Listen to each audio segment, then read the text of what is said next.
กล้าทำอันชื่อว่าปัญจขันธะฮอไว้เมื่อวันที่1 เดือน 8 ปี 2017รายการนางอนัตตาวิปัสสนาภาวนาหาหันยอดธรรมอนัตตาหรือเอานางไข่กุดขากว่าทับต่างขาซ้ายอำนั้นขาซ้ายทับต่างขากว่าก็ไรต่างมันสูงเพราะใครรับเพราะใกล้นอนเนี่ยจะไปต่างมันเต็มเพราะต่างเต็มในสมาธิมันเข้าใครรับใครนอนที่เพราะยาไว้ตัวเฮาซื่อๆอย่าไปงอป้นอย่าไปเคียงป้นรับตาเนิกเปิดตายานปิญญาอยากด้วยขันธาจิโหต่อไปตินของเฮาห้องว่าขันธาโตทุกขาเป็นห้องว่าปัญจขันธาโตทุกขาเสียงที่อันเฮาได้ยินอยู่นั่นก็เนี่ยมันก็เป็นปัญจขันธาอยู่รูปวิญญาณเวทนาสัญญาสังขาราเนี่ยมีหาเปิงจะในห้องว่าสังขาระหรือว่าขันธาโตทุกขาปัญจขันธาโตทุกขาเมื่อเฮาได้ยินเสียงเพลงความก็หลีเสียงตะลาอันไหนก็หลีเตียนเท่าไรยินนั่น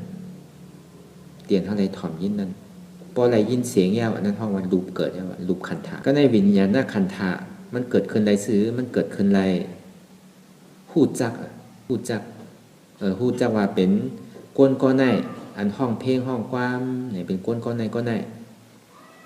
ยาวก็ปอนฮอตราเนี่ยก็เป็นเจ้าป้าในเนี่ยในวิญญาณผู้เวทนาซ้ำเจอกันก็เลยมันมีเจอเลยมันเจอเพราะอันเจอในห้องเพราะใครถ่อมใครยินก็ในห้องซ้ำเด็กใครกับถ่อมอันเจออันใครถ่อมในใครยินอันนั้นเวทนาขันธานะปิตุขาก็ในสัญญาณขันธาปิตุขาเนี่ยมันกาดดีไรก็ยาวมันอยู่ดีไรก็ยาวว่ามันกัดต้องอยู่อันที่มันได้ถ่อมยินมานั่นมันกัดต้องเสียงกว้างก็ดีเสียงตารางก็ดีมันกัดต้องไว้ตรงนี้ห้องว่าสัญญาณขันธาปิตุขาก็ในสังขารนะขันธาปิตุขาสังขารขันธาปิตุขาในว่นเหมือนมันเฮ็ดทางสร้างปองหนังคือเรียกมันดีไรเพียงความปลูกในมาหนังคือเรียกมันดีไรตาราหูในมามันดีให้ทางสร้างปองอันนี้ห้องว่าขันธาตั้งนอกปัญจขันธาตั้งนอกย่ำไปใช้ตั้งในเถอะกำในเสียงความนั่นก็ดีตราหูนั่นก็ดีเนี่ยพอเสียงความก้นก็ในดีถ่อมเนี่ยเมื่อมันออกข่อยเลี้ยวเมื่อมันออกแผ่นเลี้ยวเนี่ยเขาถ่อมไม่เอาเพราะอีมากเนี่ยซ้ำใครถ่อมมันใหม่ทางสืบใครถ่อมทางเจ้าป้าในอันนี้เฮ็ดทางตัณหาใครใครอยากเหมือนหนังเพี้ยนความก็ดีเหมือนหนังตราก็ดีมันย่อมสุดเสียงอีปอกอันว่าดีถ่อมนั่นอันนี้คือเขาปองใจดีเจ้าเขาแสดงมากูวันว่าเสียงที่อันเขาได้ยินอยู่นั่นก็ดีอันลีถ่อมได้ลีถ่อมใครยินเนี่ยใครยินนั่นอย่าไปคือมันก็เป็นเสียงมาล้ายคือเขาหมอปล่อยว่างเป็นอนัตตาอะไรเหมือนอย่างเสียงความน่ะก้นก้อนในมันห้องความเกี่ยวกับเรื่องตั้งหักเขาก็ดีเจอตั้งหักกันดีๆมันดีถ่อมนะเนี่ยการในมันสัมพอมันสัมพองความเกี่ยวกับรองการวานเมืองนี่ครับอันนี้ก็ดีทองนะการในมันสัมพอมันสัมพองความเกี่ยวกับรองพิงแงเกี่ยวกับรองสภาวะ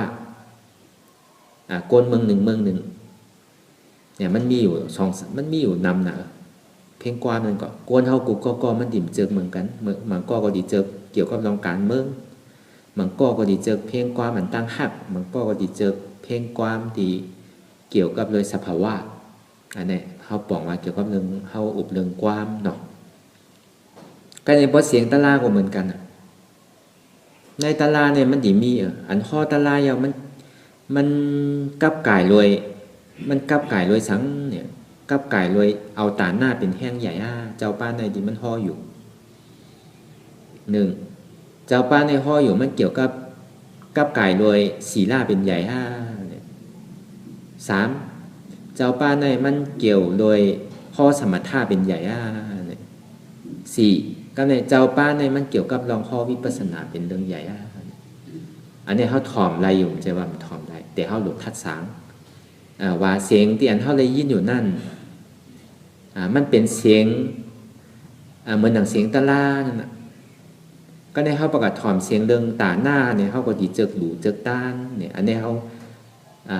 เขามาแตกใจเขาอะไรกันเดียวเพราะเขาเจิกถ่อมลองตาหน้าเนี่ยก็ปองว่าเขาก็ยังใครเป็นก้นดีพีรีอยู่ยังใครป่นพะว่าก็ในเขาสำกัดถ่อมยาศีลาเนี่ยก็เหมือนกันเจ้าป้าเตียนห่อศีลานั่นเนี่ยก็เขาก็ยังใครเป็นก้นดีพีแมนก็ในเขาสำกัดถ่อมยาสมถะเจ้าป้าเตียนห่อเกี่ยวกับลองกับไก่โดยลองสมถะเนี่ยก็เขาก็สำคัญเป็นสางดีก็ในเขาสำกัดถ่อมยาเกี่ยวกับลองวิปัสสนาเนี่ยพวกเขาก็เจอกันนั่นในป่องมาเขาคลายนิพพานพวกเขาก็เจอเรียกถ่อมลองตาหน้าศีลาภาวนาในเขายังคลายภาวะอันนี้เขามาด้วยตัวเจ้าเก่าแตกด้วยตัวเจ้าเก่าตัวเจ้าเก่าเจอถ่อมอันไหนตะลาหูไหนก็ยับเขามาแตกด้วยหูเนี่ยก็ป้อหมอทอมก็เนี่ยก็เป็นพ่อนดีอยู่ป้อหมอทอมเนี่ยก็มันเป็นพ่อนดีเนี่ยคือเขาหมอทอมขึ้นพอเขาถอมลองตาหน้าอย่าไปป้อลองตาหน้าอันเดียวถอมมือมันยาศีลาอย่าไปป้ออันเดียวถอมมือมันยาสมถะภาวนาอย่าไปถอมสมถะภาวนาอันเดียวเนี่ยคือถอมยาปาวิปัสสนาก็บอกว่าการหลีกล้องมูกู้โสนี้นั่นในศาสนาพุทธคัมภาเป็นเจ้าในหลีเฮ็ดอยู่ตาหน้าก็หลีเฮ็ดอยู่ศีลาก็หลีเฮ็ดอยู่สมถะก็หลีเฮ็ดอยู่วิปัสสนาแต่หาดีว่ามันมีแค่ดีเฮ็ดนะมันดิมีไว้ว่าจะคือไหนตาหน้าไรมักไรโผตาหน้าอ่ำไรมักไรโผศีลาไรมักไรโผศีลาอ่ำไรมักไรโผสมถะไรมักไรโผสมถะอ่ำไรมักไรโผวิปัสสนาเนี่ยมันถึงไรมักไรโผอันเดียวพระเป็นเจ้าเขาก็ใจว่าเขาว่าลองวิปัสสนาล่อนๆแต่พระเป็นเจ้าแต่ก็เอามาแตกกันสู่เฮ็ดตาหน้าอยู่ก็ดีอยู่เย้าตาหน้าอันที่สู่เฮ็ดอยู่นั่นก็คือมันจืนๆใสๆคือมันเป็นตาหน้าวิสุทธิคือเป็นตาหน้าวิสุทธิหลู่เย้าก็เย้าใจว่าหลู่เย้าใจจับใจจ้อยอยู่ว่าเก่าใครใดเป็นก้นดีผีลีอันนั้นเขาว่าเป็นตาหน้าประตูประตานตาหน้าใครเกิดใครเป็นพระเป็นเจ้าสมบัติตาหน้าวิสุทธินั่นเนี่ยตาหน้าติเลยมักเลยโผนั่นเฮาหลู่ยาวเนี่ยก็เฮาหันเพศไพ่เกิดแก่เจ็บตายในสังขารทั้งหมดทั้งเสียงในสัตวะทั้งหมดทั้งเสียงนั่นอำใครเกิดอำใครเกิดอำใครตายทั้งยาวก็เปิดว่าเฮาก็มีหรืออยู่อันเจ็บก็มีเฮามีนีเฮามีศีลเฮามีสังเฮาก็ต่อแต่มีก็เฮาก็ใครดูเขาดูกว่ายาวเนี่ยก็ขอเฮไรมักผลนิพพานขออะไรทบเสียสมาดีดีเนี่ยอันนี้ห้องว่าเป็นตาหน้าวิสุทธิตาหน้าใครมักไรโผมันใจว่าเป็นตาหน้าเก่าใครก้นดีพีดีเนี่ยมันใจอันนี้พุทธาภาพเป็นเจ้าแบ่งไว้สองอันตาหน้าอ่ำไรมักไรโผและตาหน้าไรมักไรโผก็ในศีลาอ่ำไรมักไรโผและศีลาไรมักไรโผศีล5ก็ดีศีล8ก็ดีศีล10ก็ดีเตียนเฮากรรมกันมากถือกันมากกรรมกันมากนั่นไหนพอมีสินสายยาวกรรมไหนมันดีมีตังอันที่เขาเฮ็ดพอเขาฮู้แล้วเขาเฮ็ดเนี่ยดีพอเขาฮู้ซ้ำเฮ็ดเนี่ยตอนหนังเปิ้นเฮ็ดศีลาเฮ็ดตาหน้าไหนเปิ้นฮู้ตั้งมันกะเปิ้นจังที่เฮ็ดก็ในเฮาลาลีเฮ็ดเปิ้นเฮ็ดก็ลาลีเฮ็ดเปิ้นนอนวัดนอนจองเนี่ยก็ลาลีนอนวัดนอนจองเนี่ยมันใจเอาทางวาติกาตั้งเหนือสำโลงตั้งไตนิติกลีโกเพราะห้อมปอกเมื่อห้อมกินเนอกินปลาเมื่อห้อมคามแฮมเนี่ยกำในลูกหลานเขาจะมาส่งเหมือนอกเหมือนใจเขาเนี่ยกลุ่มกระส่งเนื้อหมูอยู่กูวันกำในพวกกัดท่ากับด่าเขาว่าสัวเกาขยับเนื้อไก่อยู่ยังส่งเนื้อไก่มันเกาพ่องหนาปองว่าคือดูคือร้านเขากับคาแฮมไก่ตายอันนั้นพิษเดียวนะใจเฮาว่นโซบเฮาลัดตัวเฮาเฮ็ดอันว่าตัวเฮาเฮ็ดนะเฮายบเฮาได้กินเนี่ยพอเฮาใจนึกเฮาว่าออกโซบบ่ว่าออกโซบเฮาดุหลานเฮาก็ซื้อหามาพอก็ซื้อมาเฮาสำได้กินเนี่ยนี่ก็พิษเดียวพิษเดียวปานาที่ปาตานั่นพิษกำเดียว นั่นคือเขาปองเหมือนว่าเขากำศีลไสศีล5ศีล8ศีล10ศีลปากปลายศีล2ปาก27ศีล3ปากปลายเขากำใส่เสตาเนี่ยก็เนี่ยว่าเพราะเขายังมุงมองใครเป็นพระว่าอยู่มันเป็นศีลาประตูประตักอำใจเป็นศีลาวิสุทธิอันศีลาวิสุทธินั่นอันเท่ากำศีล5ศีล8ศีล10ศีลปากปลายศีล2ปาก27ศีล3ปากปลายนั่นนะเดอเสนนิพพานอันหนึ่งอันเดียวอันใครไรนั่นนั่นคือแลติไรนิพพานเนี่ยก็กำศีลถือศีลเนี่ยแหละเอาเนี่ยอันในห้องว่าเป็นศีลาวิสุทธิศีลาใครมักใครไรโผล่อันนี้การได้สมถะห้องว่าสมาธิประตูปตานและสมาธิวิสุทธิห้องว่าจิตตวิสุทธิเนี่ยปฏิบัติเด็ดปัญญาวิสุทธิเนี่ยอันนั้นก็เข้าเฮ็ดสมถะอยู่เนี่ยก็เหมือนหนังเข้าด้วยลมเข้าออกเข้าเกิดเหมือนว่าอานาปานสติอันนั้นก็พุทโธพุทโธอันนั้นก็อรหังธัมโมสังโฆธัมโมสังโฆเนี่ยมันใกล้ได้ยินเปิ้นใกล้เฮ็ดกันกำนำในเปิ้นสิเฮ็ดพุทโธและอรหังก็ในพอเฮาก็อรหังก็ดีพุทโธก็ดีเนี่ยพอมันไหลมายาวเนี่ยมันเฮ็ดให้ใจนิ่มกำในพระรามันดิปอกขึ้นมาเฮาวนสังเนี่ยก็เพราะว่าเฮาตุ่งจือพระราน่ะเฮาใครหันพระราพอดีว่าปองเต้ๆก็พุทโธเหมือนว่าพระราค่ะพระราเป็นเจ้าพระราเป็นเจ้าอรหังยะหันตเนี่ยบอกว่าเช่นไรก็ในพอเขาได้สมาธินิมายาวเนี่ยมันดิเกิดขึ้นเป็นทางพระราบอกขึ้นมาเป็นยะหันตาบอกขึ้นมาอันนี้ไรสมาธิว่าเป็นเรื่องนั้นแล้วเนี่ยเมื่อพุกเฮ็ดทางกอไลทางเมื่อฮื้อเฮ็ดทางกอไลทางก็ได้อยู่วันหนึ่งมามันเฮ็ดมันอยู่ซ้ำลูกว่าพอเขามึนตาก็หายมันมีก็ได้สำคัญนั่งหาสมาธิอยู่อันนี้เป็นอะไรว่าสมถะเหมือนหนังตัวร่วมเข้าออกนั่นมันเป็นสภาวะเป็นรูปอันร่วมเข้าออกนั่นอานาปานสตินั่นก็ในพอตัวร่วมเข้าออกยาวในพอตัวหึงเป็นหึงเป็นหึงยาวในก็ตายโดยร่วมเข้าออกมันดีกับเป็นสางอันนี้เป็นไล่ตื้อกรรมของตาดีกับเป็นสางเป็นรูปสังอรูปสังในสมถะ40กันในมันปองว่าอันที่เขาเฮ็ดอยู่เมื่อเหลียวเนี่ยเขาเดือเสเขาเกิดมาเป็นก้นก็โลเฮ็ดโลหาเด้งลุกเด้งเมเกิดกับเป็นผีก็สำหรับได้มีลุกมีเมอยู่โผเขาอิ่มน่ะเมเขาอิ่มน่ะเขาใครมีทางยาวเขาใครอยู่กัดเย็นใครมีโผมีเมยาวนั่นคือเรียกเขาที่กาที่อันมีโผมีเมนั่นเขาที่เหตุการณ์มันเนี่ยอันนี้คู่เลยเฮ็ดว่าเนี่ยด้วยในอานาปานสติน่ะที่ได้เต้มันเนี่ยอันดีอยู่เคลื่อนเนี่ยกับเขาตะไล่อะไรนี่มันสูงนี้โดยเฉพาะเขาจุนลุกจุนเมมดเสียงเอาในเขาเติดเขาป่าจะดีเฮ็ดไรกำนำในก้นยิ่งเฮ็ดไรก็บอกว่าเขาเถินอยู่หางกวายเนี่ยมันไรก้นใจนี่เฮ็ดไรไปหนำเหมือนหนังเมืองอินเดียเหมือนเมืองกะลาเหมือนนั้นมีกับก้นใจนำเรียนเฮ็ดไรอันเฮ็ดอันกัดอันเขียนอันปัญหากับปัญหาเต้ในเมืองกะลาเนี่ยหยุ่มก็หยุ่มเต้พอเป็นพุทธภาษาเนี่ยก็มันถึงล้อเล่อันว่าตกน้ำยาว่าตกหมักว่าอันใดอันนั้นมีพุทธภาษาเนี่ยก็เป็นพุทธภาษาเจ็ดจักเป็นอินดูเป็นศาสนาพราหมณ์เนี่ยก็เขาก็เฮ็ดการพราหมณ์นั่นแค่การศาสนาพุทธศาสนาเนี่ยมันถึงกับกายกันสิอันนั้นเป็นหันเป็นหู้เต้พอเฮ็ดเต้ก็ติไรเป็นสางเต้อันนั้นห้องว่าเป็นเพื่อห้องว่าเป็นปิญญาปตุปตันเป็นสมถะปตุปตันอันที่ใครไรภาวะใครไรเป็นสางลีอันนั้นเป็น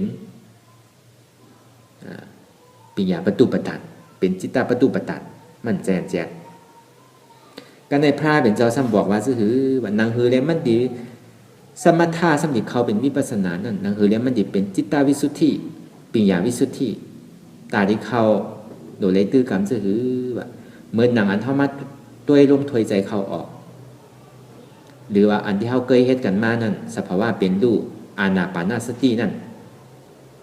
มันดีให้สื่อเนี่ยเขาเอาออกแล้วเขาเอาออกว่าหันสภาวะเป็นรูปก็ในมันไรเอาอะเพราะหันสภาวะเป็นรูปเอาก็ในเพราะว่ามันดูมันตายออกก็เป็นช้างก็เร็วอะเพราะมันเฮ็ดอยู่ที่มันมีใจโพใจเมเนี่ยมันใครอยู่กับโพกับเมใครอยู่กับลูกกับเต่าอันนี้เป็นใจสามกำในพระเป็นเจ้าว่าอย่าไปสืบป้ออยู่กันนั่นสภาวะที่อันมันเป็นรูปอนาปานสตินั่นก็เปิดว่ามันเป็นเหตุคือเป็นทุกข์ปอที่สมถะสันติเขาขึ้นจูวิปัสสนาที่ขึ้นจูวิปัสสนาในสมโนที่อันมันเป็นรูปนั่นก็เปิดว่ามันเป็นเหตุที่ให้เป็นทุกข์อันเป็นรูปนั่นก็สัมติไรตายเอาเกิดอยู่มันยาวสุดเสียในชาวคงเนี่ยมันดีปั่นขึ้นปั่นโด่งอยู่ที่กันพอหมดจัดสารมันยาวในสัมติเกิดมาเป็นก้นเกิดเป็นสัตวะเกิดเป็นอภัยสิภูมิที่กันอยู่ไรพุทธาภาเป็นเจ้าสืบต่อไปว่าอันสะพอเป็นรูปอันนี้จาสะพอนั่นอานาปานสตินั่นอันมันเป็นรูปนั่นน่ะเหตุถึงมันเป็นทุกข์สังว่ามันเป็นมันรู้แล้วก็มันมีทุกข์ก็เบอว่ามันยังเป็นรู้แล้วจังดีว่าเป็นเหตุที่ให้เธอเป็นทุกข์ก็ในสัมทุกข์ที่มันโผล่เกิดขึ้นมานั่นก็อุปเปิงอำไรเป็นอนัตตาอันนี้อันเขาเคยเห็นสมถะภาวนาเนี่ยเขาสืบต่อในก็ไรอันนี้ก็เท่าว่าโดยสมถะภาวนาก็ซ้ำขึ้นเป็นวิปัสสนาอันนี้จากที่ห้องมาเป็นปัญญาวิสุทธิเป็นปัญญาที่อันจืนใสเป็นสมาธิที่อันจืนใสเนี่ยว่าอันนี้เขาบอกเหมือนเจ้าเขามาเหมือนเจ้าเกี่ยวกับลองเสียงนั่นคือเขามีหูหมอทองเตียนมันปอกเกิดขึ้นมาอันไรก็ยาวเขาดูไรปอกว่าอันตราเนี่ยมันห่อกับกายโดยสังกำนำได้วิปัสสนาเนี่ยมาตัวเจ็บป้าเหลือเจ็บก็สมาเจ็บหมดที่เนี่ยตึ้มใครถอมมันเดียวนะก็เพราะว่าวิปัสสนามันเป็นอันเต้บนตีนน่ะมันตัวในตัวในใจเขาก็เพราะมันเต้บนตีนน่ะนั่นน่ะเขาไม่บอกใครถอมเขาไม่บอกใครเฮ็ดก้นตั้งนำก็เปิ้นบอกใครถอมไม่บอกใครยินก็เพราะว่ามันเต้บนตีนน่ะเป็นโกน่ะเจ็บนั่นเป็นโกน่ะทุกข์นั่นเป็นใครถอมตาลาตาหน้าศีลาสมถะภาวนาปกติลองตาหน้าของการมีกระข้อกันที่มีอย่างก็ยกหลู่ที่มันก็หลู่หน้าลีกลมหูหลู่หน้าดีแปดรอบมีกลมหูตาหน้าที่จะห่อมันน่ะตาหน้ามันดีจึงใส่ไรนั่นเนี่ยหนึ่งมันหนูได้หลู่ใน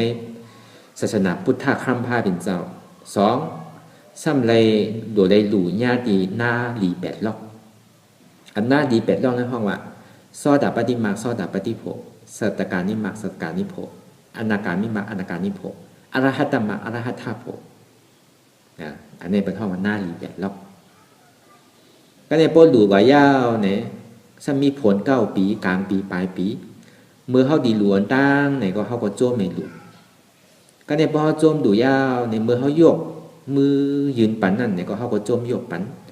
ถึงไว้หลังไม้ยาวเนี่ยเขาดูเปิ้นมือเขายาวเนี่ยก็เขาก็ห่มจมอันนี้เขาว่าผลกลางปีผล9 ปีก็ดีผลกลางปีก็ดีผลปลายปีก็ดีตาเจอมักเจอพันมันเนี่ยคืนนี้มันมีแบบเป็นห้องว่าดูต่านเจอไรต่านตนพอห้อมหูพันดีห้อมหูอย่างเต้เนี่ยเขาดูต่านตนกับไรต่านเจอนั่นมันมีพันดีอันนี้คือเขาบอกเกี่ยวกับลองต่านหน้าบางปองเนี่ยเขาติดติดลองต่านหน้าเจ้าก็เคยติดมาดูเนี่ยดูเต้หลุนหน้าหันอย่างพอในวัดในจองเนี่ยพอมีเนี่ยพอหันอย่างใครหันพอเป็นวามาลองต่านหน้าลองดูเนี่ยใครยกหลุมมั่วๆมีเงินก็คือก็ใจนี่เป็นตันนั่นเขาพระเจ้าเขาก็เฮ็ดพิษรูมถูกรูมแม่นไม่ยาวเนี่ยก็จะดีมากบอกปันตกาเขาคือเล็บปองจึกดูก็เฮ็ดมาจึกดูเอาผ่อนดูเอาผ่อน1 เดือนก็คือเนี่ยที่นี่เขาเฮ็ดมาหลังคาเฮิร์นยังโฮไว้อยู่ย่ำได้มุ่งถึงมือเร็วบ้วนนะบ้วนตาหน้าเป็นใหญ่อันนี้อันตรายเพราะห้องหมอลูกตอนนั้นตัวเจ้าเก่าอยู่พ้นโฮอยู่ใส่โฮเนี่ยย่ำนาตาดีมุ่งตาดีเปลี่ยนหลังคาตาดีเปลี่ยนกับเบิ้งตาดีเปลี่ยน เด็กนั้นย่ำป้นเอาตาหน้าเป็นแห้งใหญ่ป้นศีลาก็เหมือนกันเนอะเพราะลาลีเฮลาลีกรรมเนี่ยเพราะมันเป็นศีลาวิสุทธิเป็นศีลาปตุปตันศีลาใครภาวะอยู่ที่เนี่ยก็เขาก็มันไปออกมนปนดอดเตอมันเป็นเหมือนนักพุทธาภาเป็นเจ้าห่อมานั่นแหละตาหน้าอ่ำไรมากไรโผศีลาอ่ำไรมากไรโผสมถะอ่ำไรมากไรโผตาหน้าไรมากไรโผศีลาไรมากไรโผสมถะไรมากไรโผอันนี้แตกแรงเนี่ยพุทธาภาเป็นเจ้าห่อมาในสุตตันตานิกายอยู่ในภาพเป็นเจ้าเนี่ยจะว่าห่อลองวิปัสสนาเดี๋ยวห่อกับกายด้วยกันอันนี้เขาบอกอันที่ว่ามาเมื่อเจ้าเนี่ยซ้ำย้อนปอกว่าขึ้นตั้งนานตั้งเมื่อเจ้านั้นอันที่ว่าปัญจานาขันธาปิตุขานั่นเตียนเจ้าห่อมาเมื่อเจ้านั้นรูปวิญญาณเวทนาสัญญาสังขาร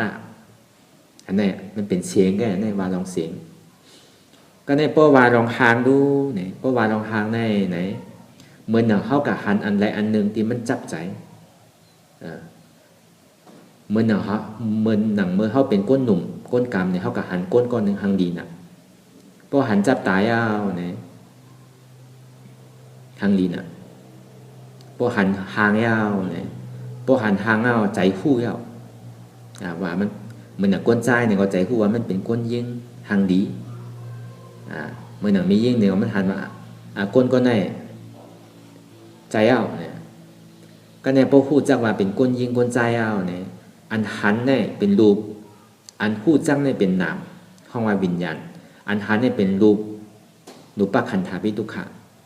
ก็ในอันพูดซ้ำเป็นใจวิญญาณหน้าขัน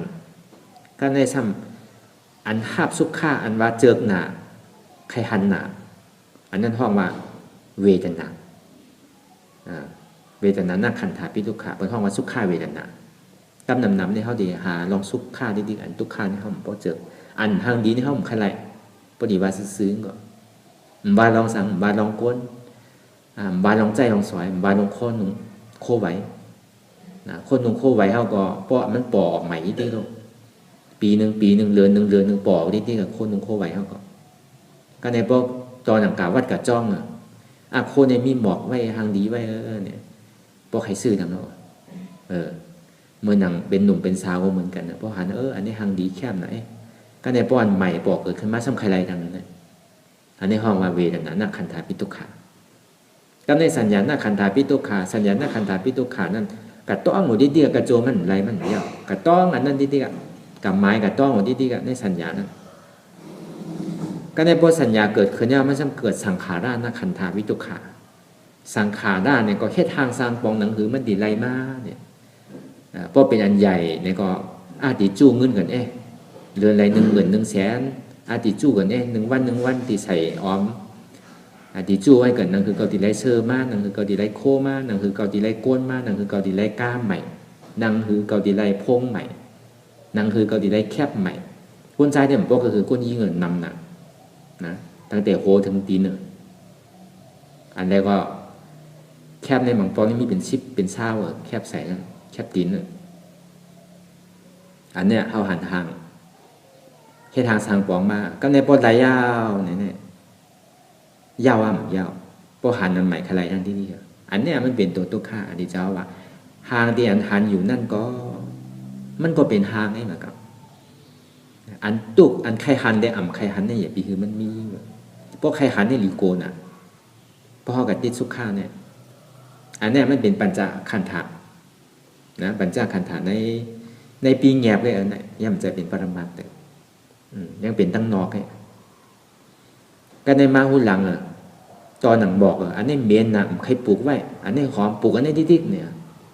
ตอนหนังเขาต่างเขียนพระลาเขาบอกนี่มันหอมนะมันหอมนะตัวไก่เอามาปลูกน้ำตัวไก่เหมือนหนังน้ำหอมน้ำหอมอันนี้มันเข้มน้ำหอมนี่เข้มนะเหมือนหนังสับปะนี่มันเมียนนะสับปะเมืองมาเนี่ยมันเดี๋ยวใส่สับปะเมืองไทยเนี่ยอันเนี้ยสุขาตรงเนี้ยดีโกนะเหมือนหนังเขาโลมเขากินว่าอายเขาพักนี่มันหอมนะมันหวานนะอันเนี้ยมันมาดีๆ ตอนนั้นเขาเคยกินน้ำกินสังน้ำเนี่ยมันหอมดีมันหอมหอมสตรอเบอรี่หอมหมักแอปเปิ้ลหอมหมักจอกมันหอมกับกูเจอกูลองอันหอมหนานั่นนะดีโก้อันเมนน่ะเขาทำไคโลเหมือนกันเนี่ยอยู่ไรแหละกลิ่นที่มันออกมานั่นไหนหนึ่งเมื่อมันมาตุ่มเตอยาวมันมาตุ่มเตอเนี่ยเป็นรูเปล่าก็ในวิญญาณหู้ยาวก็ในวิญญาณหน้าขันนั่นก็ในเวทนาหน้าขันนั่นเจอก็ก็ในมันไขโลมันเพราะไขโลก็บอกว่าเจอเป็นสุขาเวทนานั่นก็ในสัญญาหน้าขันฐานนังฮือเนี่ยเกาตีไรมากเกาตีผักไผ่ซื่อในเมืองมันเนี่ยมีมันอยู่ในเมืองไทยเนี่ยมันก็สังเมืองไทยมันแคบเอาเมืองนอกเนี่ยก็ในหาจกกระเป๋าตัวเจ้าเก่าก็ในนังฮือที่ให้ทางสังปองเนี่ยกระต้องไว้ที่เตี้ยกระโจมไรมีอ่ะก็ในให้ทางสังปองก็เป็นสังขาระนังฮือเรียนมันตีไรมากเนาะก็ที่ให้ทางสังปองคือมันไรมากเนี่ยนั่นเนี่ยเกี่ยวกับลองอายเกี่ยวกับลองพูดหลังเท่านั้นดีโก้เนี่ยก็ในโชว์เผาก็ในก็ในพวกกินเนี่ยอันนี้เขาอันนี้มันหวานมันแข็มนะหมากอันนี้มันแข็มนะเจอกินน่ะน้ำอันนี้มันหวานน่ะโดยเส้นน้ำมันในกล่อมกินน้ำต่างอันนี่มันผับมันขมมันส้มน้ำอันนี้มันแข็มน่ะเนี่ยตอนหนังโชว์เผานี่ยังเหลืองง่ายๆนะโชว์เผาเนี่ยดีโก้เหมือนเขากินอันเนอเนี่ยมันแข็งไหนมันโดดอ้วนมันโดดต้มคือเปื่อยๆนึงจากนี้กินไรมันโดดเฮ็ดจีไหนเนี่ยกินก็กินว่าก็ว่าเมื่อมันมาตุ้มเตอร์ตีอายสารนั่นไหนเมื่อมันมาตุ้มเตอร์มันเป็นรูปก็ในพออันมาจิ้มขาวๆเนี่ยมันเป็นวิญญาณใจหัวก็ในเวทนาเจอกันครับเนี่ยเจอกินเนี่ยก็ในเพราะว่ามันเจอกินมันเคยกินมันยามกินในถมแปดคำเดียวของกินนั่นก็มันเจอในถมแปดเพราะมันเจอซ้ำคือกินอยู่ที่อันนี้เป็นเวทนาก็ในสัญญาก็ในโปรเสียงยาวในกระต้องอยู่อันนั้นที่กับใครกินปลาส้มใครกินผักจ้อเนี่ยที่กันนะใครกินเนื้อไก่ใครกินเนื้อหมูเนี่ยกาที่เดียวใครกินผักอันนั้นใครกินผักอันนั้นพวกกินผักก็ยังแค้นอยู่พวกกินเนื้อที่เดียวก็พอเขากะว่าแต่มันก็บ่ดีมันก็เอาตามเป็นปันเท่าว่าเอาตามลูกตามนานปันเท่าว่าเหมือนอย่างเจ้าเขาเนี่ยก็ตามยถาปัจจยังเป็นดูสังก็กินนั่นพอเจอกินเนี่ยก็ตีกินน้ำพอเจอเก๋ก็ตีกินเก๋นั่นเนี่ยก็ตียาวๆมันก็กินตั้งเหนือก็ล่วงตั้งไตมันก็มันใจว่าอยู่เปิดหลบกินที่ๆแล้วกินเปิดหลบเอาคันถ่ายอยู่ด้วยนะควันทานนี่ก็ห้อมตัวมันก็มันไรพอเมื่อไรห้อมไปไรนี่ปานอาสวะย่ำไปสุดไปเสียงเตอเนี่ยก็หลุดเลยดุ้มล่ามันอยู่ที่ปากนี่ก็กินล่าก็ซ้ำไรมันก็พอผมกินข้าวได้เขาว่าก็คือ7 วันเนี่ย7 วันก็ตายเอาเนี่ยผมกินน้ำใน3 วันก็ตายเนี่ยขันทานนี่ก็ซ้ำหลุดเลยรู้แลมันอยู่เลยตัวมันอยู่พออาสวะมันมุดมันเสียงเก่าได้มันก็ดีอยู่พอมันสุดเสียงกว่ามันโดกินเนี่ยว่าอยู่ไรเนี่ยเขากินเขาเนี่ยก็เขากดลงหมอวนตาลาอันว่านั้นวิปัสสนาอันว่านั้นใจว่ามือมันนั่งมือเขากินอยู่ก็เขาโดพิจารณาเขาโดค้นไข่เขาโดวนด้วยเขาโดเจนจ้าด้วยแบบเขากินเปอร์สั่ง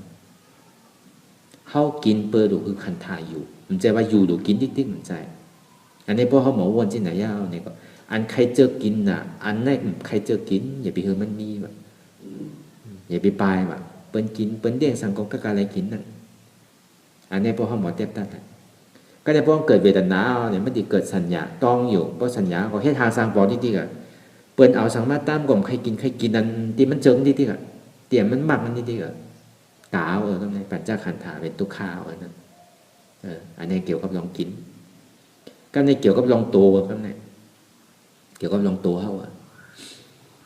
เสื้อผ้าที่เขาใส่เอาเหมือนกันอันนี้มันแข็งปนดีน่ะอันนี้มันเนื้อมันพวกไข่ลี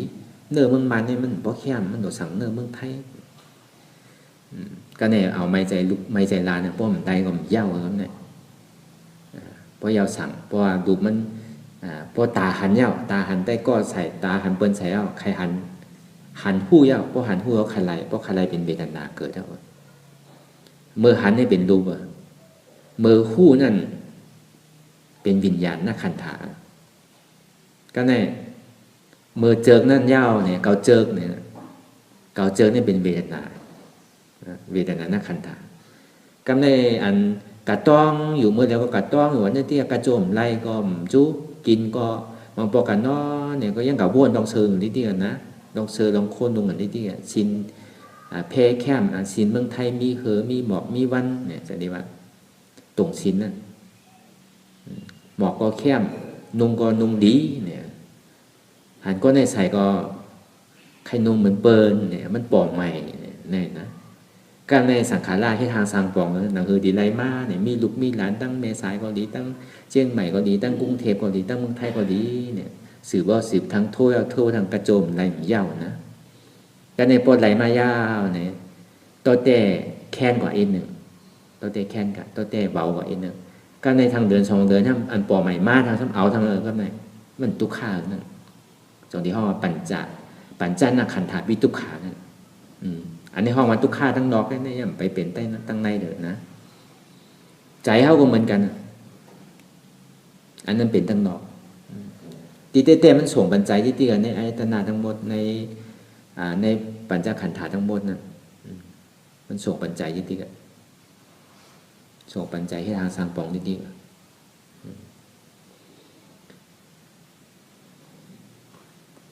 ก็เลยมาเลยตั้งในนะมาเลยตั้งใน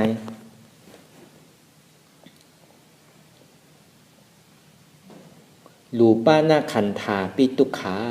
เนี่ยอันนี้ข้อที่1รูปะขันธาปิตุขามาในปรมัตถ์มาที่อันมันหู้มันหันในมือเหลียวก็เหลียวรูปะขันธาปิตุขานั่นไหนตั้งแต่จิโหต่อไปตีนเฮาเตี่ยมันเฮ็ดทางสร้างปองตีสภาวะธาตุดินน้ำลมไผตีมีเฉพาะเจ็บแกนต้งตอดเน็ดสานสั่นไหวคมไต่ค่อนไม้กัดหนาวนักเว้าอ่อนแข็งสู้ตุ่มจับยายชื้มหยอดอันเนี้ยมันที่ทางสร้างปองจริงๆในห้องว่ารูปะขันธาปิตุขาก็บอกว่ามันมีรูปแล้วมันจะมีสภาวะธาตุดินน้ำไผลมตีให้ทางสร้างปองอยู่อันเดียวเท่ากับวนมาขาเกาเจ็บมือเกาเจ็บโหเกาเจ็บโตเกาเจ็บนี่มันเป็นรูปหมดเป็นรูปขันธามันเป็นรูปขันธาปรมัตถ์อันนี้ก็เฮาหันอยู่ในตัวใจเฮามือเดียวก็เดียวมันก็เจ็บที่ไหนก็เฮาหันอันนี้พอเฮากับวนเป็นขาเป็นมือเป็นโหเป็นตีนอยู่นี่มันเป็นรูปะขันธาปิตุขามันเป็นรูปใกล้ว่ามันมีขามีมือมีตีนอันนี้ห้องรูปะขันธาปิตุขา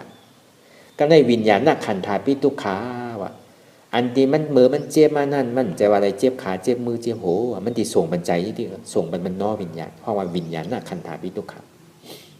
เมื่อมันให้ทางสร้างปองให้เจ็บแกนตรงตอดในสารมือค้อนมือไม้มือแสบมือวิดมือเวียวนั่นมันที่ส่งมาที่มันนอวิญญาณส่งมาที่วิญญาณนักขันธาปิตุขาอันนี้เปิงหนึ่ง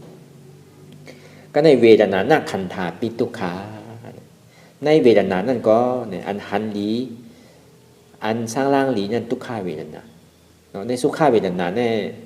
เหมือนหนังฮาวาเหมือนเจ้านั่นน่ะมันใครอะไรดีๆกัน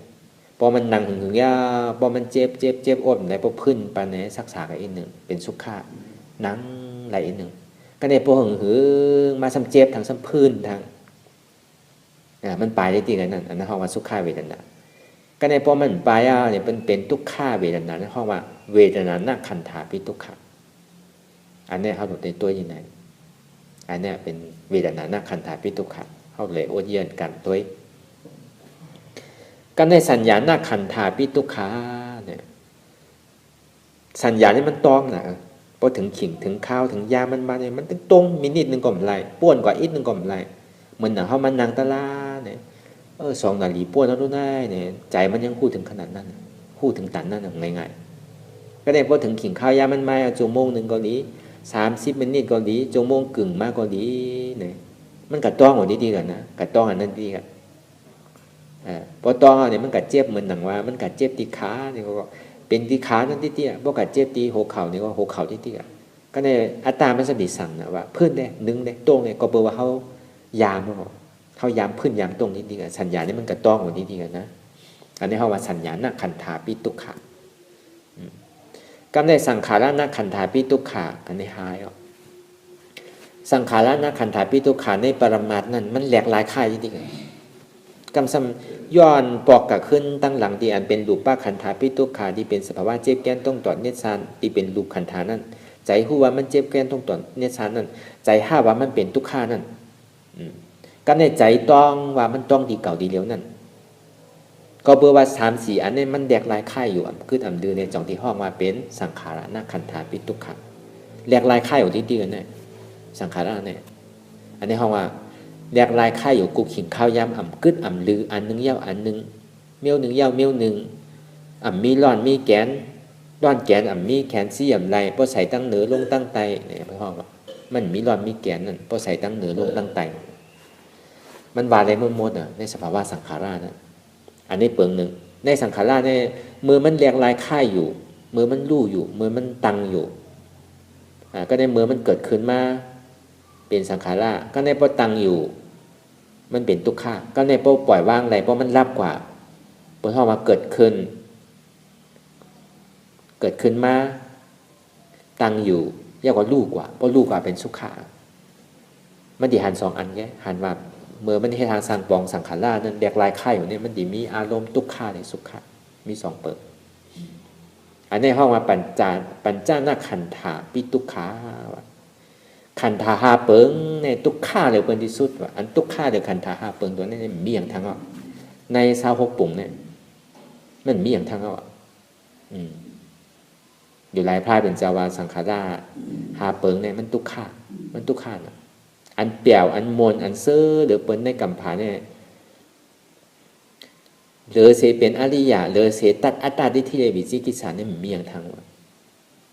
อันเปี่ยวอันจ่อเลยตาที่เป็นอริยะเนี่ยอันนี้เขามาเหตุการณ์มันเนี่ยเขาหลบปล่อยเพราะว่าหัวมันตุกข้าวเนี่ยก็อย่าไปใครไล่ตัวตุกข้านั่นอยู่หลายวัดที่โคต่อไปจริงของเขานั้นเท่ากับว่ามันผมทราบแรงในตะกาของผมหู้ว่าปัญจขันธาเป็นชื่อหือเป็นวากลาดีว่าเป็นชื่อเต้กลมหู้อันนี้คือทรัพย์แรงหู้ในปัญจขันธาตั้งดอกเลยตั้งในตั้งดอกนี่มันเป็นของปีแงบเลยเขาตัวมันนำหนาเพราะเขาหู้เพราะเขามาตัวตั้งในเนี่ยมันมีอิดหนึ่งเลยมันดิบปองใจง่ายก็เพราะว่าเขาหันในตัวในใจเขาไรเตอร์เขาไรทบเขาไรญาติเต้ในปัญจขันธาตัวทุกขานั้นเหมือนอย่างพุทธาภาพเป็นจาวาไว้ชื่อสัพเปสังขาระอนิจจา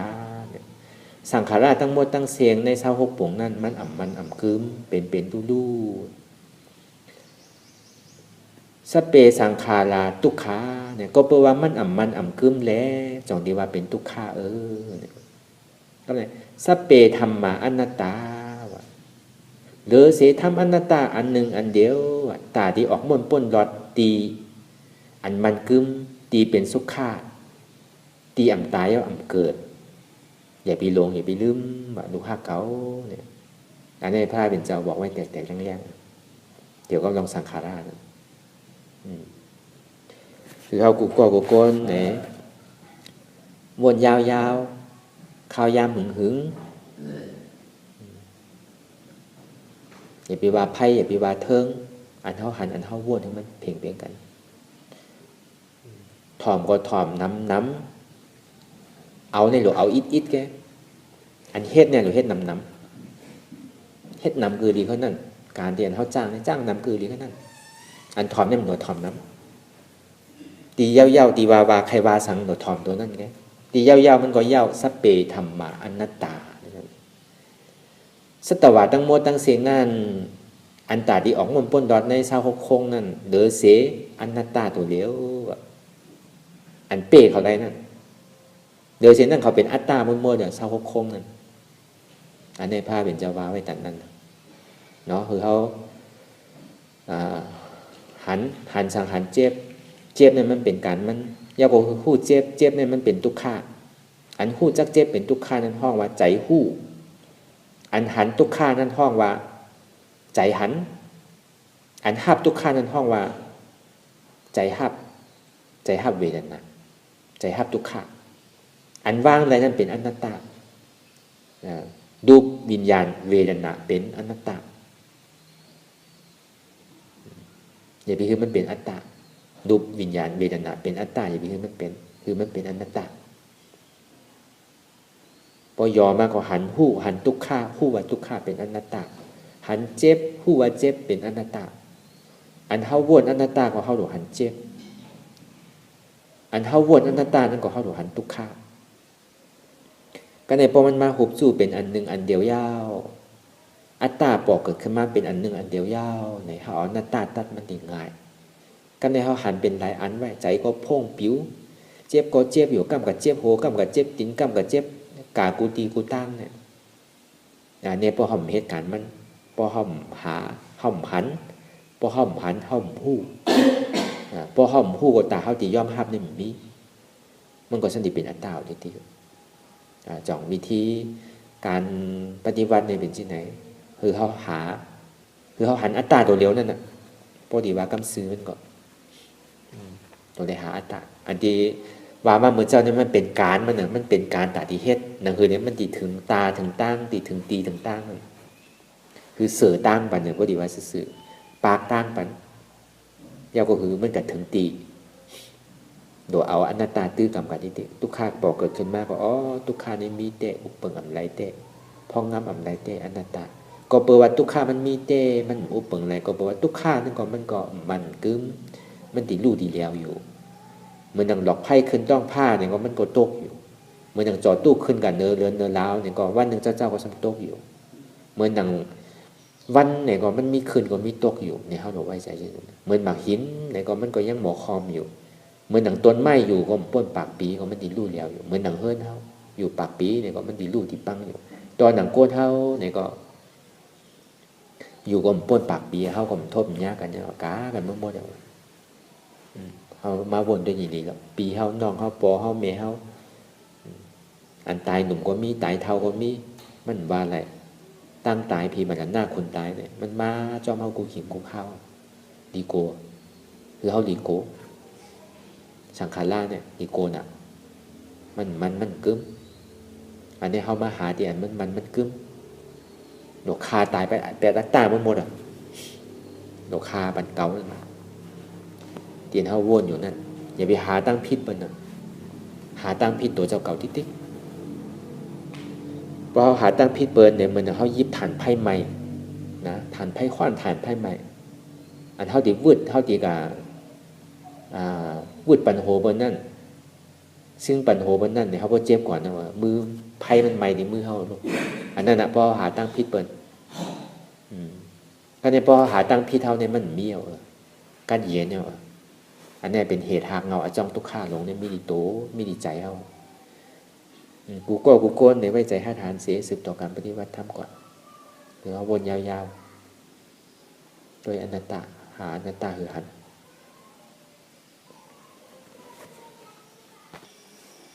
อำโต้งอำหนึ่งอำค่ายอำลายอำพื้นอำถอยหลังอย่าปันยอมก้านอย่าปันยอมซุ่มอัตตาอันที่มันจี้สั่งคือหนึ่งคือโต้งคือค่ายคือลายคือถอยหลังคือพื้นคือมื่นตา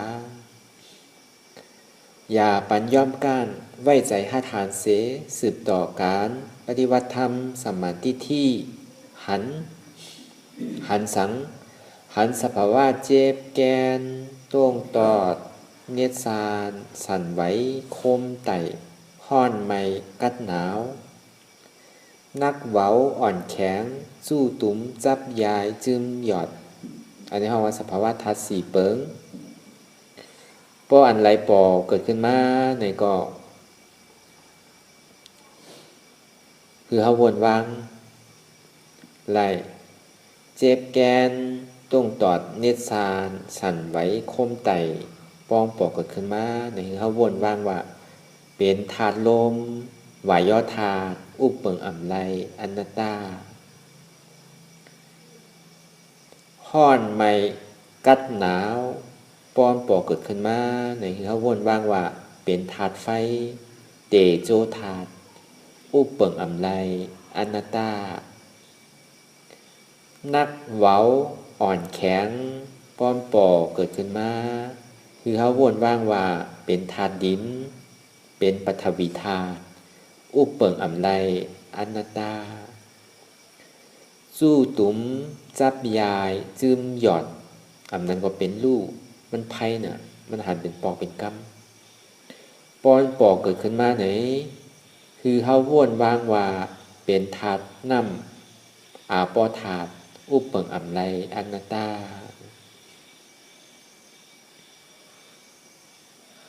มันมีสภาวะธาตุลมธาตุไฟธาตุดินธาตุน้ำห้องว่ามหาพุทธธาตุเนี่ยมหาเนี่ยมันใหญ่นะพุทธธาตุมันเป็นธาตุที่ใหญ่มันเป็นธาตุสภาวะธาตุสี่เปิงนี่อันใหญ่เลยในมีอย่างทางตรงนี้ว่ามหาพุทธธาตุเนี่ยเป็นธาตุที่ใหญ่จนที่ว่าจิโหต่อไปตินของเขานั่นไหนอันที่ว่าเขาวนมาเป็นโหเก๋ามือเก๋าขาเก๋าโกนเก๋าแอวเก๋าหลังเก๋าหนังเก๋าเนื้อเก๋าดุกเก๋าเอ็นเก๋าเลือดเก๋าเนี่ยมันมีสภาวะธาตุดินน้ำลมไฟอันนี้พอมันปอกเกิดขึ้นมาอันไรก็คือเขาวนว่างว่าคือเขาเข้าใจลองสภาวะธาตุดินน้ำลมไฟพอเข้าใจเนี่ยอย่างปอกเกิดขึ้นมาเจ็บแกนตรงตอดปอกขึ้นมาวนธาตุลมบาและอนัตตาค่อนไม้ขึ้นมาธาตุไฟวามและอนัตตานักเว้าอ่อนแข็งปอกเกิดขึ้นมาวามและอนัตตาเป็นธาตุลิ้นจู่ตุ่มจับยายซึมหยอดเป็นรูปปอกขึ้นมาวามไรเป็นธาตุน้ำอันนี้คือเขาหันวนตัวในดิพอวนตัวในดิยาวไหนเขาติ่มกับวนเป็นขาเป็นมือก็ได้พอกับวนเป็นขาเป็นมือยาวไหนมันดิเป็นอัตตานะพอวนเป็นสภาวะธาตุดินน้ำไพลมเนี่ยมันดิเป็นอนัตตาก็เพราะว่ามันมีโตมีตนมันมีโหมีขามีมือก็เพราะว่าโตเขาเนี่ยมันมีโหหนึ่งปอดมือสองคอนโตหนึ่งปอดขาสองปอดมาต่อกันเป็นหกปอดเนี่ยเตียนมันมีเตียนในสภาวะธาตุดินน้ำลมไฟเตียนมันเหตุการณ์อยู่อันเอาขันธาอยู่เนี่ยเพราะมันมีสภาวะธาตุดินน้ำลมไฟเนี่ยเอาอยู่ขันธาเนี่ยกวายกระแตนใหม่ทั้งเราอยู่ไรแหละมันให้ทางสร้างปองเหตุการณ์อยู่ที่ตีกันนะอันเท่าอยู่มดีธาตุลมดีธาตุไฟมดีธาตุดินดีธาตุน้ำดีเนี่ยก็เฮ็ดให้เขาเป็นโยกะเฮ็ดให้เขาเป็นไตเขาเป็นเนื้อเฮ็ดให้โหเจ็บขาเจ็บมือเจ็บต้องเจ็บเป็นโค้งเข่าเป็นอาสาเองเป็นนันลงโยกะเป็นเส้นเลือดในสมองตีบจะในอันนั้นเป็นโยกะอันสภาวะธาตุดินน้ำลมไฟมันมันอันนี้เขามาหาเนี่ยอันโยกะเตียนเขามีเนี่ยมันดีหายไปหมดอันนี้เหมือนดังเขามาโฮงยาวเก่าติการเขามาเฮ็ดวิปัสสนาเนี่ยเตียนเขาเป็นโยกะในเนื้อในตัวโหเจ็บกว่านี้ต้องเจ็บกว่านี้ใจเจ็บกูเจอกูลองดีมันเป็นจิโหต่อไปติของเขาเนี่ยมันดียาในตัวมันน่ะอยู่ไรทำก็ไรใครก็หายนั่นน่ะตายก็รอดยอดก็สุดคุดหาโหกวมมีเขียมจับรับอำโดโคอำหอมล้อมนี่ปั่นหยาดใช้แรงอันนี้หนีเตะเงินก็อำโดเซงเจ็บก็อำโดเจ็บเท่าตัวเป้ตัวเป้ใจตัวสภาวะรูปธาตุนามธาตุรูปวิญญาณเวทนาเป็นอนัตตาอันนี้มันดียายอกาในเนื้อในตัวเขา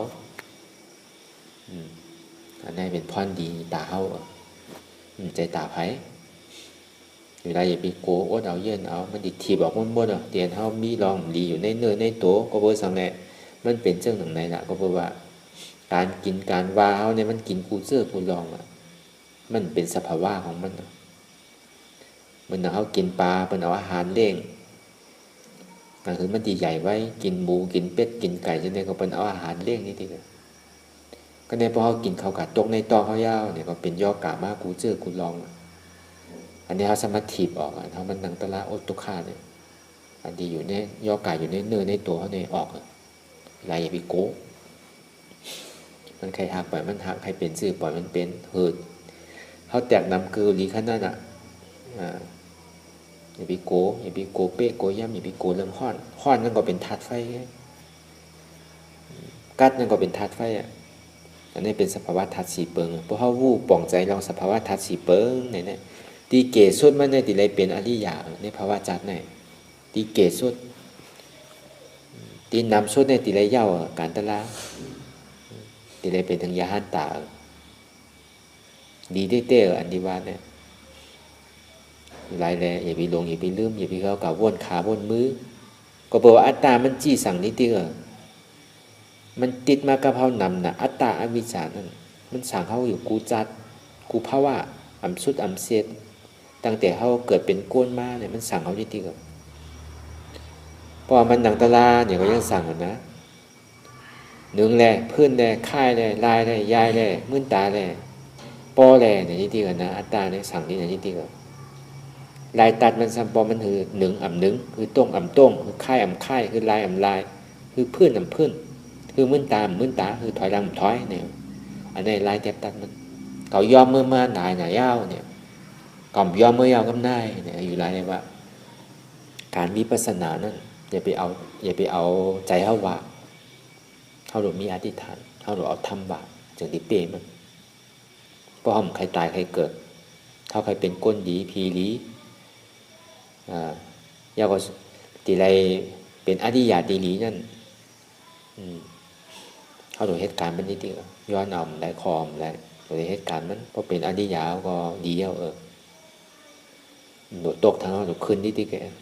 ขึ้นเย้าขึ้นทางต่อถึงเพราะกเอานิป่านนี้เมืองสางมันนะเพราะเป็นอริยาเนี่ยดีเพราะก็คืออย่าไปลืมอนัตตา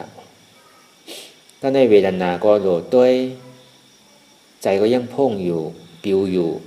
เหมือนหนังก้นกังไว้ยางตั้งพิษไว้กังไว้ในเถินในป่า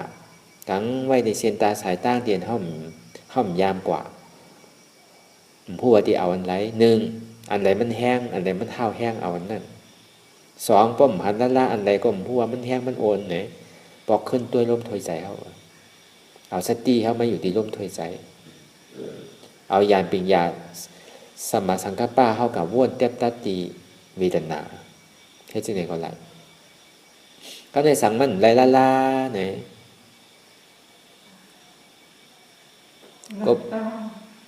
ก็ในสังมันไรละเนี่ยเขาปล่อยกำหนึ่งยาวก็มาด้วยลมถอยใจด้วยลมถอยใจเขาเกิดออกตายเกิดตายเป็นรูปอันที่เป็นรูปเกิดตายแน่ยาวเพราะว่าก่อมเกิดก่อมตายเป็นรูทางก่อมทุกข้าเย้าอันที่เกิดตายเป็นรูเนี่ยให้เธอเก่าทุกข้าทุกข้าเนี่ยก็อุปเปิงได้อย่างเก่าอนัตตาเนี่ยเขาวนยาวๆเข้ายามมือบอกว่า3 มินิทามินิเนี่ยก็ในโปรเจกต์ผ่านอันหนึ่งอันเดียวยาวเนี่ยเขาก็ซ้ำขึ้นเอาอนัตตาตัดทีเดียวทีเต้มันหนูครบจู่อัตตาตัวเดียวไงนั่นคือเขาติดตั้งง่ายกิเลสศาสตร์เนี่ยมันมีนำน่ะใจเขามันพ่งบิวน่ะแต่เขาที่เอาเลยมาจู่โคมตุ่มเป็นอันนึงเป็นห้องว่าอนุโลมมายานเนี่ยมันง่ายๆเพราะมันมาจู่เอาเนี่ยเขาติดตัดกำเดียวเนี่ยขาดกำเดียวพอขาดแล้วก็อัตตาตายวิจิกิจศาสตร์ตายเอาก็เดียวอันว่าถึงเนี่ยมันดีมากกำเดียวย้อนก็ถึงกำเดียวมันดีฮอดกำเดียวเตรียมเกิดตายนั่นเตรียมทุกข้าทั้งนั้นมันดีกาได้ดีเลยเนาะหนึ่งอย่าไปโกมากก็คือก็ตัวมันจอมมันวนเป็นอนัตตานิดเจ็บนั่นอย่าไปโกทุกข้านั่นอย่าไปโกหรือย้อมภาพย้อมภาพมันนะย้อมภาพห่มจนภาพตอนเนี่ยความตายเขาก่อนไทยยินดีต้อนรับยินดีเนี่ยต้อนรับก่อนแต่ห่มจมเนี่ยห่มจมเป็นยุ่มเป็นโขย้อมภาพเนี่ยปล่อยวางอะไรเนี่ยนี่เป็นห้องห่มจมยินดีต้อนรับยินให้ต้อนรับก็เป็นบาลุยินดีตอนหับใจดียินดีนาลีเนี่ย นาเกาหลีน้ำบิดน้ำเบลน้ำจังเนี่ยเป็นห้องว่ายินดีตอนหับผมจมหับตอนอย่าไปก้านเนี่ยข้าวมันจึงเดือดข้าวยามย่ำไปถึงเดือดย่ำไปสุดเดือดอย่าไปข้านบ้วนนิดๆนั่นตานั่น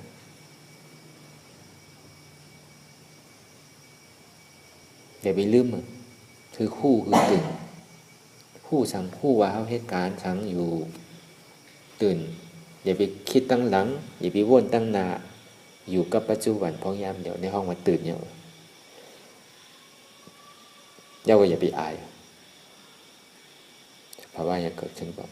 ที่ว่าวนแทบตันในใจอย่าไปออกเสียงพอออกเสียงแรงมันดีจอยอะไรเนี่ยจนกันออกจอยทั้งหมดแล้วมันจอยในมันก็เวลาที่เขาตัดติดใจที่ตัดติดใจน้าหูนั่นน่ะเปิดก็เหมือนเท่าก็เหมือนเปิดเนี่ยมันกับทุกข้าที่มีเหมือนกันกูก็เท่าเราย่อมหับแล้วยังก็ว่างเป็นอย่างนั้นกูก็สืบการปฏิวัติกว่าคือมันตัวยาวตัวนี้งามห้างไผ่ห้างมันกูก็ลองตั้งอันเป็นอยู่กูเจอกูอย่างย้ายข้องคำไว้ที่ใส่หู้ถอดถอนออกที่ใส่หู้ให้มันออกเสียงก่อนสภาวะอันใดก็ดีลองตั้งอันใดก็ดีอันเกิดขึ้นมาที่โตที่ใส่เช่นนั้นถอดถอนออกที่ใจหู้ให้มันออกเสียงลองสภาวะธาตุสี่เปิงเช่นนั้นตีรูปขันธะเจ็บแกนต้งตอดเนียดซานสั่นไหวคมไต่ห้อนไม้กัดหนาวนักเว้าอ่อนแข็งจู้ตุ๋มจับยายจึมหยอดสภาวะรูปธาตุสี่เปิงเช่นนั้นตีนามคันธากว่าผู้ตีอันเฮายึดไว้ว่ามีโตมีตนตีอัตตายึดถือยึดมันไว้ว่าเป็นเก่านั่นคือเฮาหมอปล่อยวางเป็นอนัตตาไรลองใจพ่งปิวอยู่อันเฮาวนดึกวนเดออยู่เป็นเริงเป็นล่าวอยู่เจ้านั่นในสังคือเฮาถอดถอนออกที่ใจผู้ให้มันออกเสียงก่อนยอมกึดยอมออกยอมลงอันเฮ็ดให้เฮายินดียินหายเจอนั่นอารมณ์เสื่อนถึงใจถึงคอไว้ตีมันยึดไว้ตีมันเป็นทุกข์นั่นปลดปล่อยวางออกที่ใจผู้ให้มันออกเสียงก่อนลองเสื่อนเป็นทุกข์แลลองย้อนถึงใจหลายๆอย่างอันเกิดขึ้นมาตีโตตีใจเจอนั่นปลดวางเหี่ยวเสียก่อนก่อยค่ายย่ายลายหนึ่งขึ้นลอย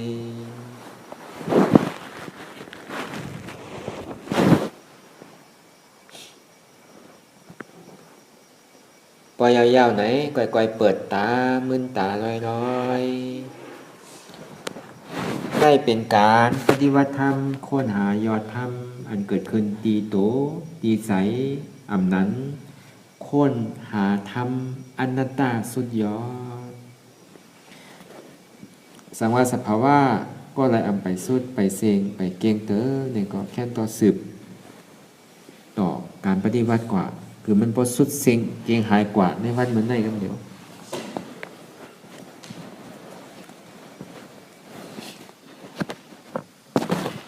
ต่อสืบกว่าเขาจะได้แผ่เมตตากู้โสพรดีอันที่เขาได้มาปฏิวัติกันในคำขึ้นวันเหมือนในก่อนคือเขาบุกลไหนตั้งใจตั้งข้อแผ่กุศลปันพ่อแม่พี่น้องเจอเคอสัตวะทั้งหมดทั้งเสงเตียนเขาเลยตั้งใจฆ่าตายกว่าเขาดีตั้งใจฆ่าตายกว่าเขาดีคือเขาเลยหับกุศลพรดีเตียนเขาเลยมาจนกันปฏิบัติในคำขึ้นวันเหมือนในก่อนอีตังมีบุญยังอาสวัคยังวะหังหอตุมาปุญญาภากังสเปสตาสัมมาลพันตุอีตังมีบุญยังอันเก่าค่าไลมาตือกรรมปฏิบัติ วิปัสสนาภาวนาหานยอดธรรมนาตาในอาสวัคยังเป็นอันเตแซบแตดเป็ดอาสวะสีเปิงเสียวแลนิปานังตีนิปานนั้นพอตูให้ถึงเสกัมติคามาปุญญาภากังพรดียันคามานังวิปัสสนาภาวนา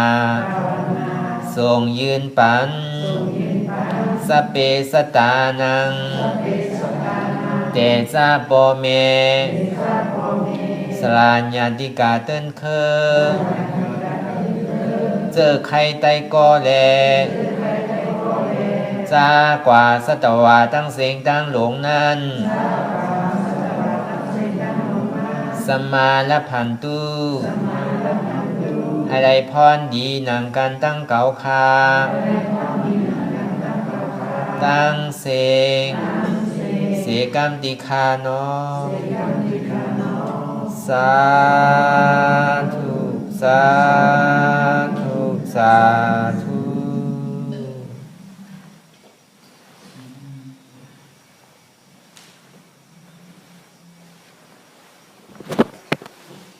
รายการนางอนัตตาวิปัสสนาภาวนาหาหันยอดธรรมอนัตตาคือเอานางไข่กุดขากวาทับต่างขาซ้าย